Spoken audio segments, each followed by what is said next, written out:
Quelles sont les conséquences du dépassement du terme de grossesse?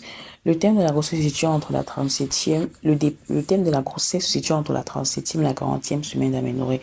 Cependant, on ne parle de thème de grossesse dépassé que lorsque la grossesse dépasse les 42 semaines d'aménorrhée révolue. Maintenant, le fœtus ne naît pas toujours dans le terme de la grossesse.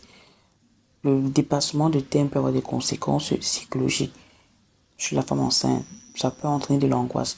Toutes les femmes enceintes s'attendent à donner naissance dans le terme de la grossesse. Lorsque la grossesse se prolonge, certaines sont tellement angoissées à l'idée de savoir que peut-être plusieurs jours s'écouleront avant qu'elles ne puissent avoir le bébé dans leurs bras.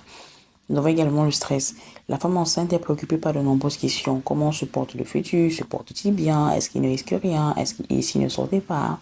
Ces nombreuses interrogations font subir à la femme un stress intense, la peur. De nombreuses femmes enceintes craignent énormément l'accouchement par césarienne malgré toutes les informations qui leur sont données durant les visites prénatales. D'autres, par contre, ont peur du déclenchement de l'accouchement à cause des idées reçues suite au vécu de d'autres femmes enceintes ayant subi cela. Ces sentiments peuvent pousser la femme enceinte à se tourner vers les pratiques susceptibles de la mettre en danger ainsi que son bébé.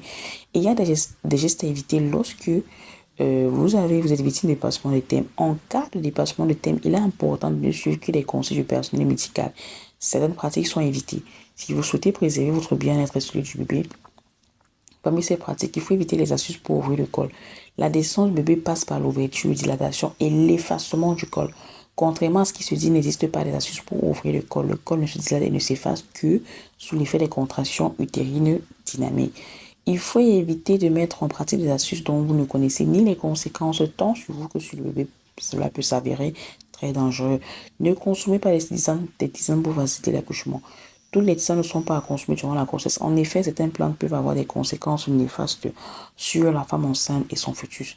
Il faut éviter de consommer les tisanes qui n'ont pas été prescrites par un personnel médical. Évitez de faire des purges pour accélérer l'accouchement. Voilà.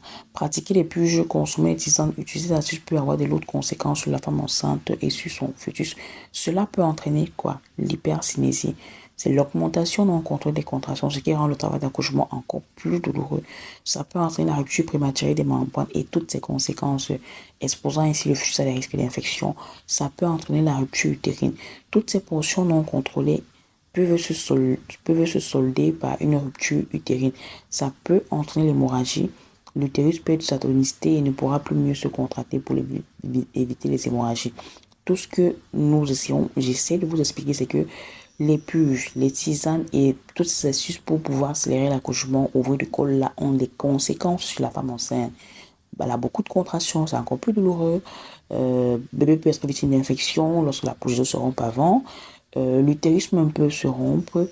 Elle peut saigner abondamment jusqu'à mourir. Le bébé également n'est pas en reste.